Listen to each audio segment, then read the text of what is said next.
Have you ever had a moment that split your life into a before and an after? One single, accidental discovery that shatters your reality into a million pieces. For Chloe Miller, that moment came on a cold Chicago morning, hidden in the shadows of her own hallway. She was supposed to be on a train, on her way to the biggest meeting of her career. Instead, she was frozen in place listening to a conversation that was never meant for her ears. A conversation that would unravel a dark conspiracy and expose a devastating betrayal at the heart of her perfect life. What you are about to hear is the story of how a simple mistake can lead to a terrifying truth, and how the people we trust the most can be the ones hiding the deadliest secrets. Chloe lived a life many would dream of. As the only daughter of Robert Miller, the titan behind the Miller Development Group, she grew up surrounded by the sleek glass and steel towers her father's company had erected across the Chicago skyline. Yet she was determined to forge her own path, pursuing a career in journalism with a passion that had little to do with property values or zoning permits. It was at Northwestern University that she met Liam. He was different from the privileged sons of her father's associates. He was a scholarship kid from a small town in rural Illinois, with a quiet ambition and a charm that felt genuine. He spoke of his humble beginnings, a widowed mother who worked tirelessly to support him, her only son. Robert Miller never trusted him. He saw Liam as an opportunist, a wolf in sheep's clothing.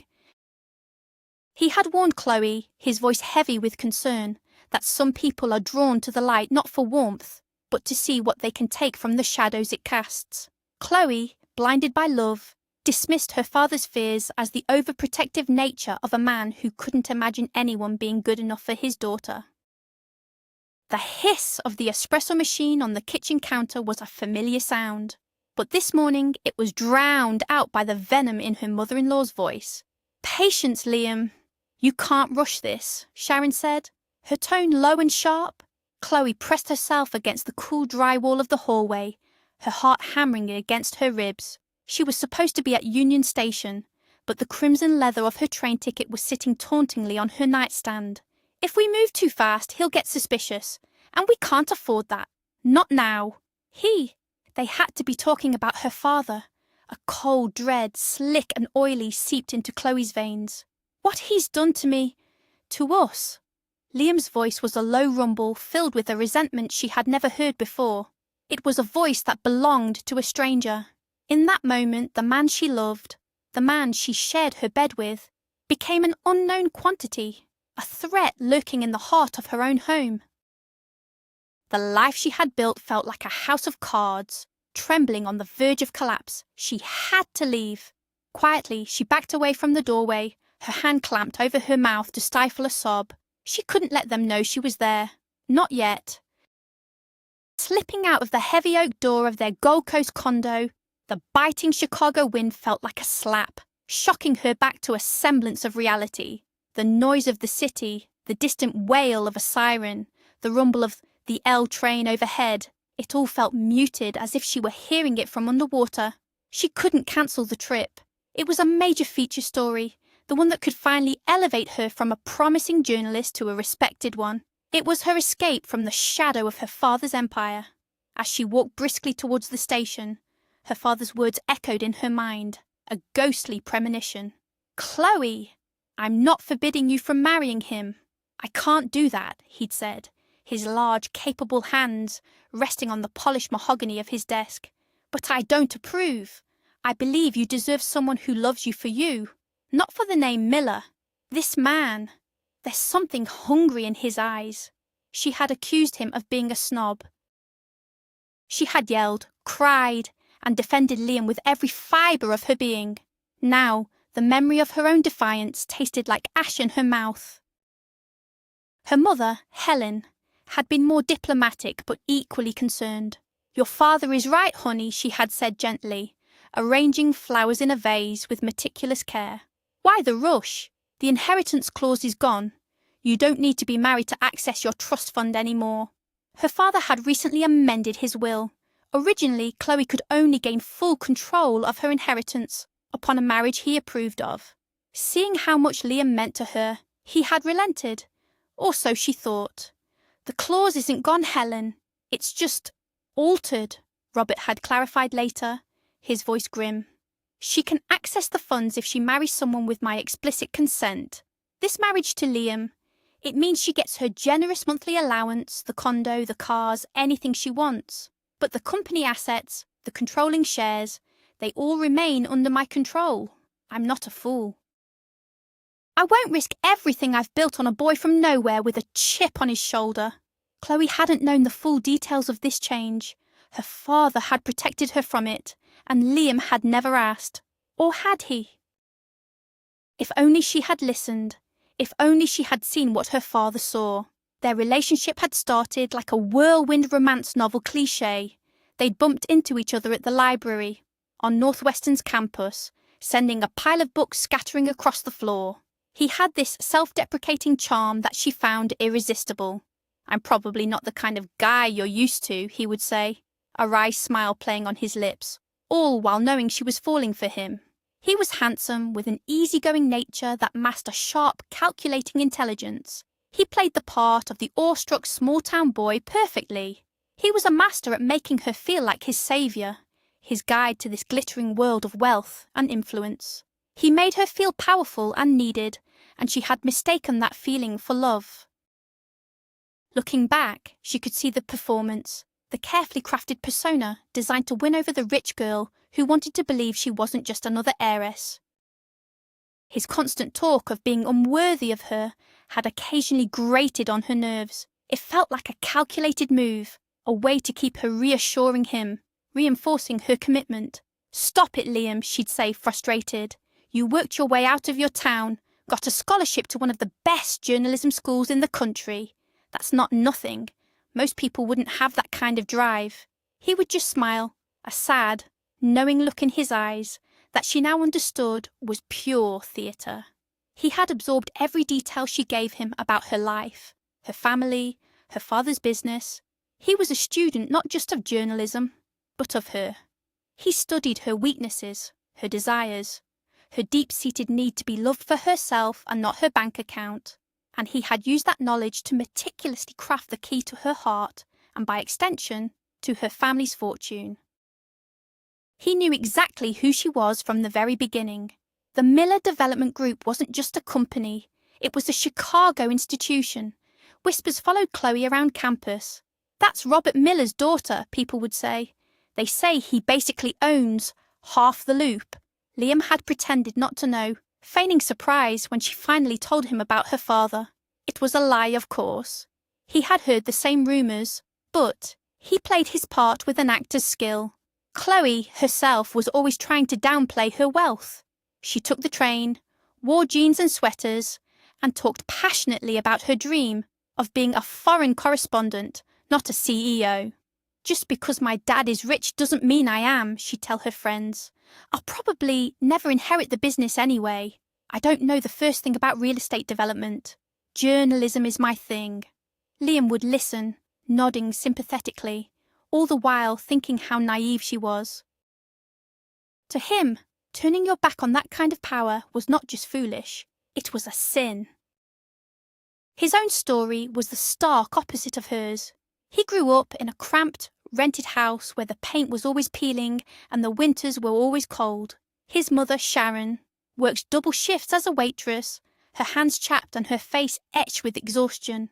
He told Chloe he'd spent the year after high school working in a local diner, flipping burgers and mopping greasy floors, saving every single dollar for his move to the city. When he finally arrived in Chicago, the city felt like a different planet, a land of infinite possibility.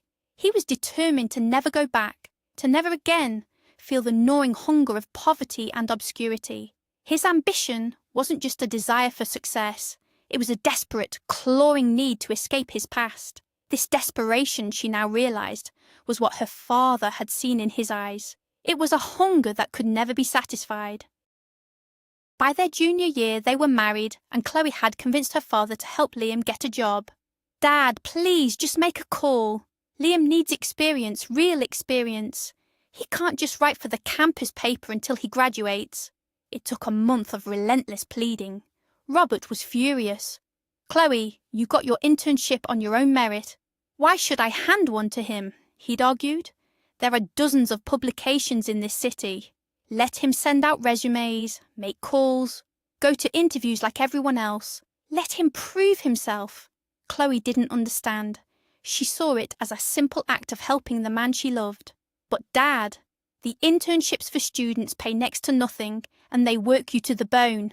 I'll never see him. If you call your friend at the Chronicle, he'll get a real position with a decent salary and normal hours. Please, do it for me. The final plea, the emotional leverage she knew he couldn't resist. He had caved for her.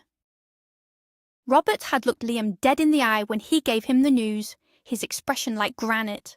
They were standing in the gleaming minimalist living room of the condo Robert had bought them as a wedding gift. "Don't screw this up," he'd said, his voice a low warning. "My friend is doing me a favour. All you have to do is show up on time, do your work, and keep your head down. Understand?" Liam had just nodded, a mask of humble gratitude on his face. At the end of his first month, when he saw his paycheck, his eyes had widened in disbelief. "I can't believe it," he'd gushed to Chloe later that night.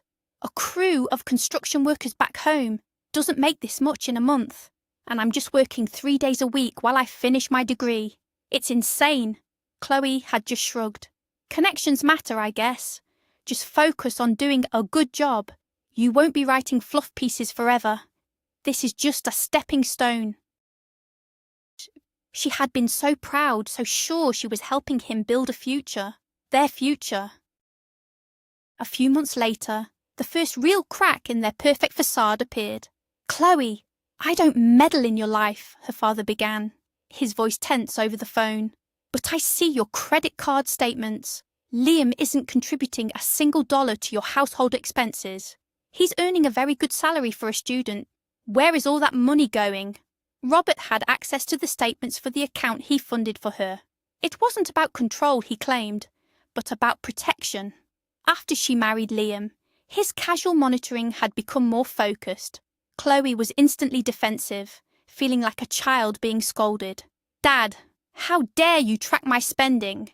I have my own salary from my internship too, you know. I can spend it however I want." She felt a surge of anger, a fierce need to protect her husband, to protect her marriage from her father's intrusive gaze. It was her life, her money, her choices. "It's not about controlling you, Chloe. It's about making sure you're not being used," Robert had insisted, his voice softening slightly. "I just want things to be fair in your marriage. I bought you that condo. I got him that job. If you two were renting a tiny apartment in Logan Square and struggling like other kids your age, I wonder how long this fairy tale would last." The word stung, cutting deep because a small, terrified part of her feared he was right. To end the argument, she promised her father she would talk to Liam about his finances, about where his salary was going. But she never did. She couldn't bring herself to do it. The thought of questioning him, of showing even a hint of distrust, felt like a betrayal. She loved him. That had to be enough. She chose to ignore the red flags, painting them white in her own mind. One evening, while Liam was in the shower, his phone buzzed on the nightstand. The screen lit up with a call from Mom. Chloe didn't think twice before answering, a cheerful, "Hi, Sharon," on her lips, but the voice on the other end wasn't Sharon's. It was a younger woman. Who's this?" the voice asked, laced with suspicion. Just then, Liam came out of the bathroom, a towel around his waist. He saw the phone in Chloe's hand, and his face went pale. He snatched the phone, barked a quick, "I'll call you back," and hung up. "That was my sister, Brandy," he said, his voice tight. "She must have been using my mom's phone." Sister? He had told her he was an only child. The lie was so blatant, so pointless, that it knocked the air out of her lungs. He saw the confusion and hurt in her eyes, and his facade crumbled. He confessed he had 4 other siblings, that his mother had them with different men, and that his older sister Brandy already had a few kids of her own. He sent his entire paycheck home every month to support them all. "I was ashamed," he whispered, his eyes pleading. "I didn't want you to know what a mess my family is." And Chloe, desperate to believe in the man she loved, had forgiven him.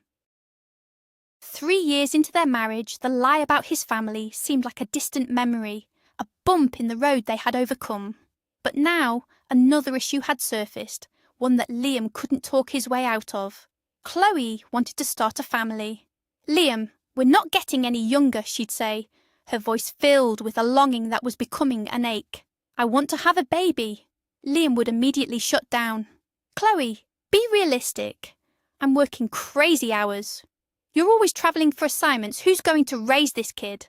A baby isn't a puppy you can leave with a sitter. It's a full-time commitment. We don't have time for that right now. Let's just wait a few more years." He was building his career, making a name for himself at the Chronicle. And the idea of a child was a complication he clearly didn't want.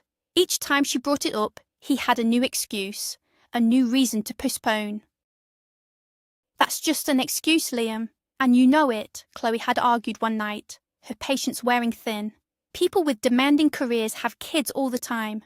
We can afford a nanny, the best nanny in Chicago if we want. This isn't about time or logistics. It's about you not wanting this." Her voice cracked with emotion. "I don't want to be an old mom. The risks go up every year. It's my body, my health on the line." Liam's reaction was always the same. He'd accuse her of being irrational, of listening to scaremongering doctors. He couldn't understand her biological clock, the deep, primal urge she felt. The truth was, he never wanted children with her. A child would tie him to her permanently, in a way that marriage vows never could. A child would complicate the plan. His plan. A baby would make everything messy, unpredictable, and much, much harder to control. Then came the phone call that changed everything. Liam was on the phone with his mother, his back to Chloe as he stood by the large window overlooking Lake Michigan. "I hear you, son," Sharon's tinny voice crackled through the speaker. "You need to distract her from this baby nonsense. And I know just how to do it. Remember, we talked about me moving out to the city a while back? Maybe it's time you brought that up with your wife." The suggestion was so audacious, so manipulative, that Chloe felt a chill despite the warmth of the room. A plan. It was always a plan. That night, Liam approached her with a sombre expression. He told her his mother wasn't doing well, that her health was failing, and she couldn't manage on her own any more in their small town. He painted a picture of a lonely sick woman who needed her only son. He was laying the foundation, brick by manipulative brick. Chloe's immediate reaction was exactly what they had hoped for. "Oh, Liam! That's terrible," she exclaimed, her mind immediately shifting from her own desires to this new crisis. "Of course she should come live with us. She can have the guest suite. And she could help with the baby." The words tumbled out before she could stop them. Liam's face tightened for a fraction of a second before he smoothed it back into a look of concern. "Chloe, you don't understand," he said, taking her hands. "She's really sick. She needs specialists, doctors that are easy to get to. Our place is perfect, but she's in no condition to be chasing after a toddler. This is serious." He made her feel selfish, childish for even thinking about a baby when his mother was supposedly so ill. "You're right, I'm sorry," she said, ashamed of her own insensitivity. "Of course she must come. We'll take care of her." The trap had been set, and she had walked right into it. A week later, Liam picked up Sharon from the bus station.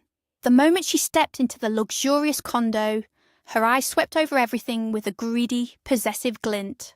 "So your wife doesn't cook or clean?" she asked, a sneer in her voice, as she noted the take-out containers by the trash and a few magazines on the coffee table. "Mom, relax," Liam had said, a warning in his tone. "The cleaning service comes 3 times a week, and we usually order in. It's just easier." Sharon's facade of the frail, sick woman had vanished. In its place was a hard, judgmental matriarch.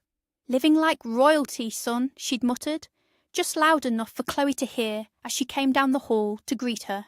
"You've done well for yourself." When Chloe was around, Sharon was the epitome of sweetness and gratitude. But the moment Chloe left the room, her true nature, sharp and bitter, would emerge. Her father was apoplectic when he heard Sharon had moved in. "Are you out of your mind, Chloe?" He'd roared over the phone. "You let that woman into your home. What do you know about her?" Next, he'll be moving in his whole brood from whatever backwoods town they crawled out of. It was the first time Chloe had ever screamed at her father. "Don't you dare, Dad! Don't you dare talk about him or his mother that way. She's a sick woman who needs our help." Her father's voice dropped, filled with a weary sadness. "I'm only thinking of you, Chloe. It feels like you're blind to what's happening right in front of you. Your mother and I, we're worried. This man is isolating you, pulling you away from us, and filling your life with his own problems and his own family. Wake up before it's too late." She had hung up on him, her hands shaking with rage. It would be the last conversation she ever had with him. The news of his death came as a brutal, incomprehensible shock. A fiery crash on a deserted stretch of I-55, late at night. That's what the state trooper on the phone had said. Her mother's scream was a sound that would be seared into Chloe's memory forever. Helen had been waiting up for him, as she always did. He was never late without calling.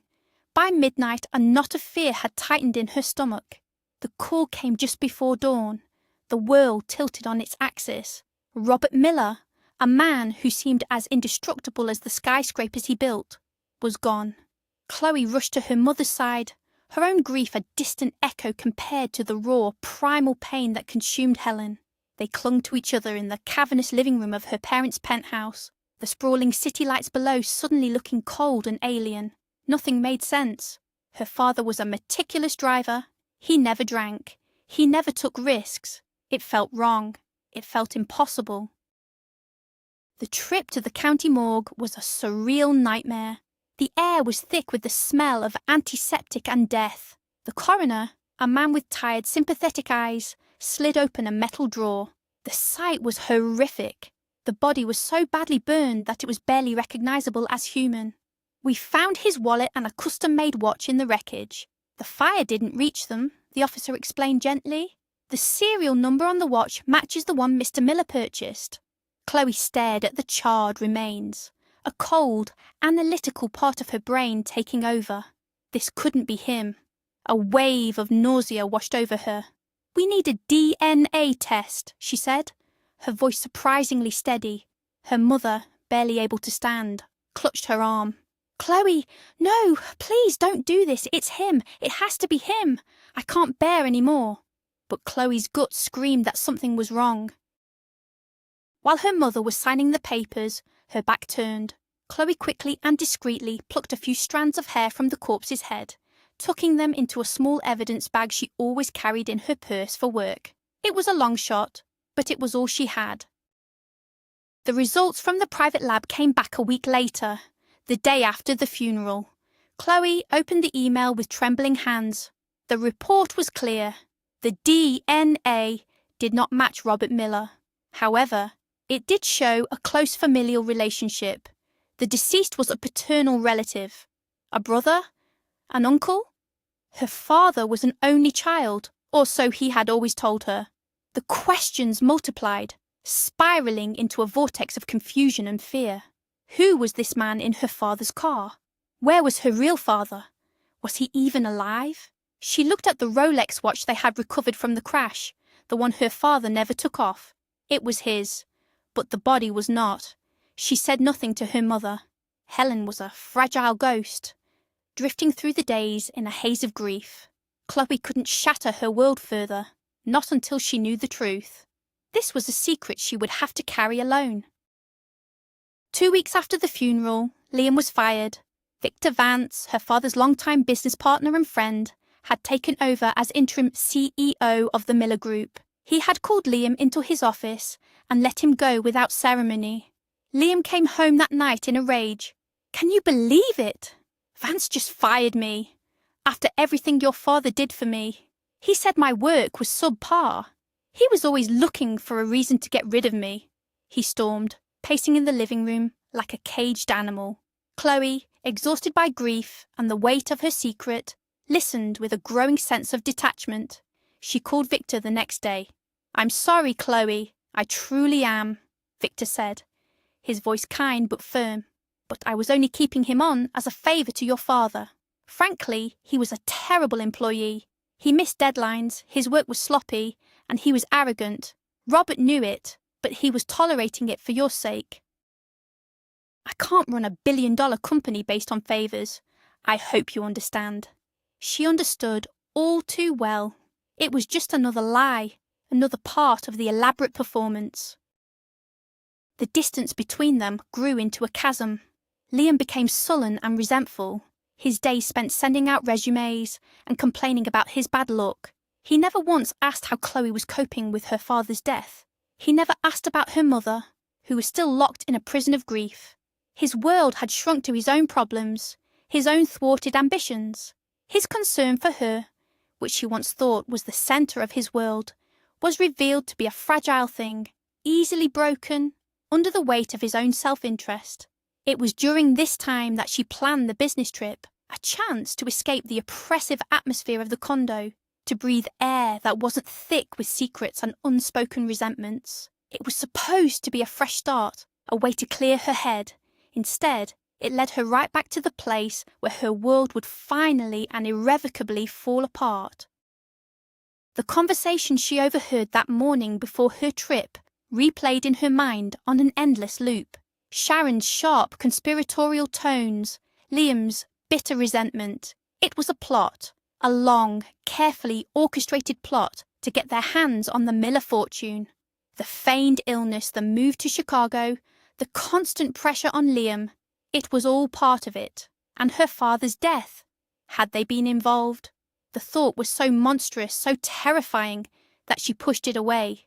But it lingered at the edges of her consciousness, a dark and horrifying possibility. She spent the entire business trip in a fog, going through the motions, her interviews and meetings feeling like scenes from someone else's life. All she could think about was the man she had married and the woman who lived in her home. They weren't family. They were invaders, and she had let them in. She came back to Chicago 2 weeks later to another nightmare. Her mother had collapsed.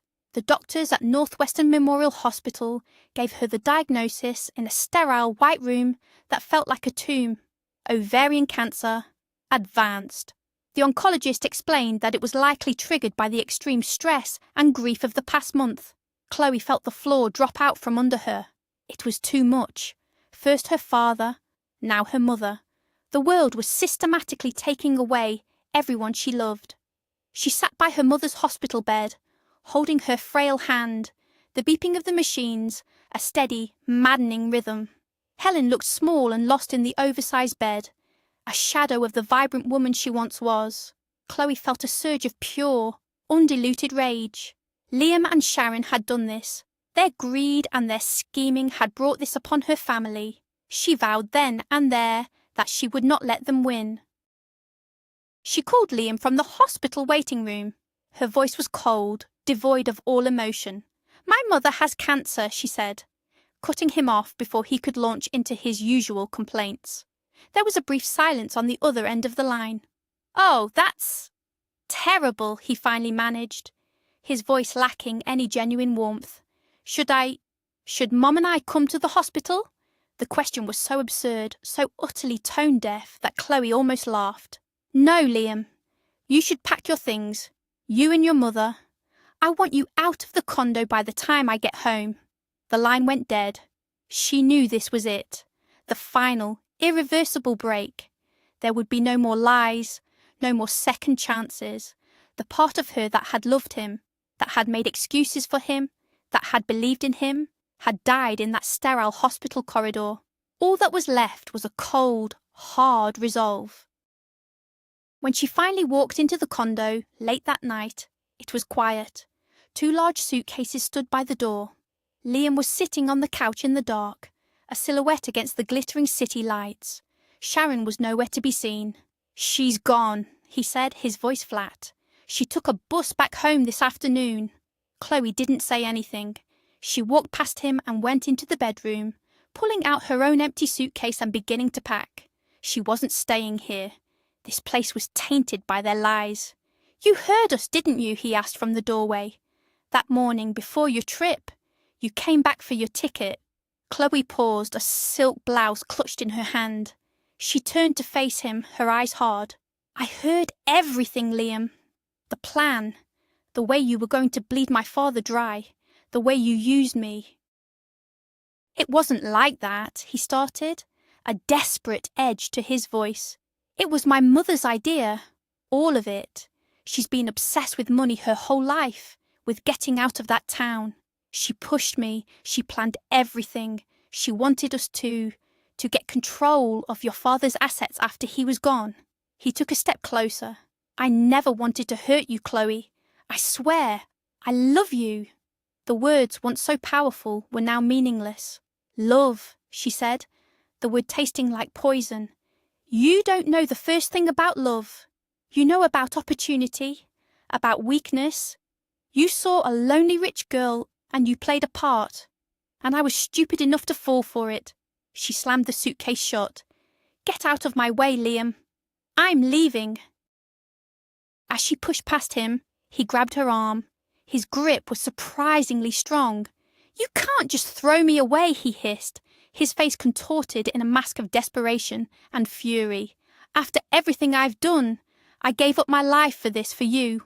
"You gave up nothing," Chloe shot back, yanking her arm free. You took my trust, my love, my family's generosity.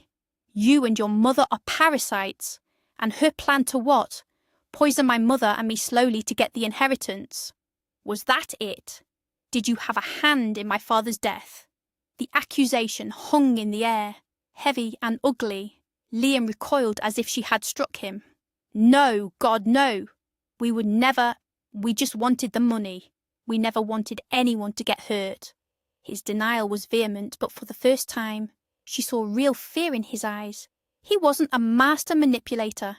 He was a weak man, a puppet for his mother's greed, and he was in way over his head. She left him standing there and never looked back. That night, she stayed in the guest room of her mother's empty penthouse, the silence of the massive apartment a suffocating blanket. The next few months were a blur of hospital visits, chemotherapy sessions, and legal meetings. She filed for divorce. Liam didn't contest it. He and his family vanished from her life as quickly as they had entered it.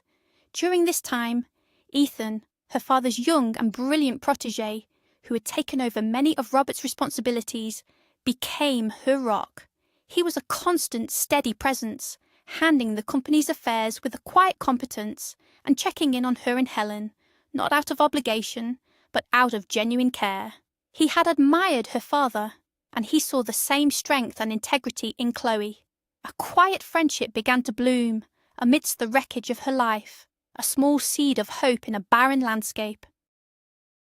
With her mother in remission and her divorce finalized, Chloe felt ready to face the last, terrifying secret. She called Victor Vance and asked to meet. In his office, high above the city, with her father's portrait watching over them, she finally told him everything. About the DNA test, about the man in the car being a relative, but not her father. Victor listened without interruption, his face a mask of sorrow. When she finished, he let out a long, heavy sigh. "I was hoping you'd never have to know," he said softly. "Your father made me swear to take this secret to my grave. The man who died in that car, his name was Caleb. He was your father's older brother. And Chloe, he was your biological father." The world stopped. Victor explained that Caleb was the black sheep of the family, a charismatic but dangerous man who got involved in organized crime. He had a brief, intense affair with Helen before he disappeared, leaving her pregnant. Robert, who had loved Helen from afar for years, stepped in. He married her, gave Chloe his name, and raised her as his own, loving her with a fierceness that knew no bounds. Caleb, now a wanted man, had resurfaced, after decades, trying to blackmail Robert for a piece of the empire. The night of the crash, Robert was on his way to meet him, to pay him off and make him disappear for good. What happened on that road, Victor didn't know for sure. But he suspected it was a confrontation that ended in tragedy, with Caleb, the man who gave Chloe life, dying in the car of the man who had given her a life. Robert Miller had sacrificed everything to protect his family from a truth he believed would destroy them. Chloe finally understood the depth of her father's love, a love that transcended blood. She wasn't the daughter of his body, but she was, and always would be, the daughter of his heart. A year later, Chloe and Ethan stood on the terrace of a new home they'd built, a place filled with light and laughter. Helen, healthy and happy, was there, holding hands with Victor, their friendship having blossomed into a quiet, comforting love. Chloe placed a hand on her own rounding belly, a new life, a new beginning. They would name him Robert. The past was a part of her, a story of secrets and sorrow, but the future was a blank page, and for the first time in a long time, she was ready to write it. Thank you for listening to this story. If it moved you, please hit the like button, subscribe for more cinematic stories, and share your thoughts in the comments below. What do you think is the most unforgivable form of betrayal?